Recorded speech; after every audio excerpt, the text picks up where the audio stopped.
Provisions in the Child Rights Act recognizes every child's right to a name. The Act further indicates that the birth of every child shall be registered. Birth registration is the first step towards establishing legal identity, as without it, a child may face difficulties in accessing basic services such as education and healthcare, as well as in exercising their rights as a citizen. Nigeria is reported to have the largest population of unregistered children in sub-Sahara Africa. According to the 2021 Multiple Indicator Cluster Survey, about 1 in every 4 births of Nigerian children aged under 5 years are not registered. The survey further indicates that only 33% of these registered children have a birth certificate. To change the narrative, the United Nations Children's Education Fund, in collaboration with the National Population Commission, forged an alliance to explore innovative measures to ensure every child is registered at birth.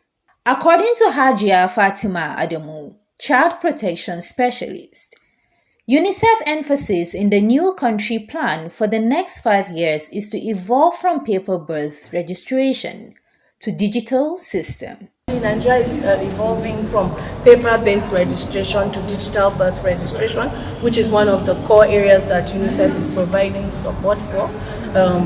I'm sure in Abuja you'll be able to hear more about that, but there's a lot of support being provided to the country to move from the regular paper-based birth registration to digitalized ECRVS system. Kano is among the leading states in Nigeria with low birth registration.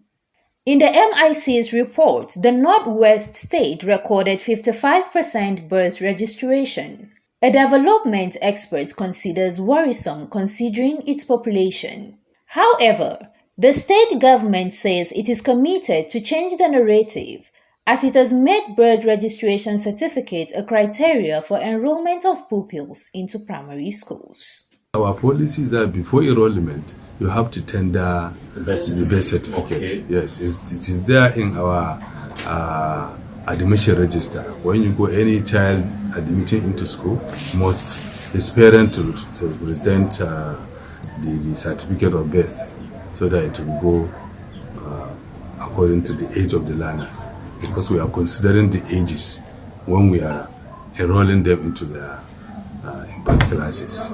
Using the Kano model as a case study, the need to initiate more policies to boost the nation's birth registration profile have been identified as the way to go. Governments can really key into this in different ways. For instance, you can make it part of conditions for accessing certain things that the state provides. For instance, in a state that subsidizes healthcare services, for instance, you can insist that children that will access that very facility must have been duly registered. We have gap about 70 million deficit of child registration, and based on the Child Rights Act, it is made mandatory for states, governments, to implement policies that will encourage this child registration, birth registration, just like the way Kano state governments have done. They also indicated what the nation stands to gain from the birth registration exercise. It helps in planning, it helps in gathering data for demography and management of and distribution of state resources. So I would say that it's really important that parents take necessary steps to ensure that their children are registered.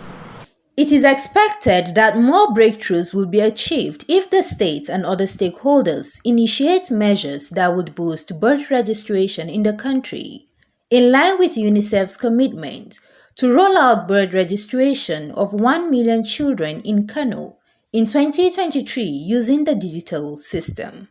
CNN News.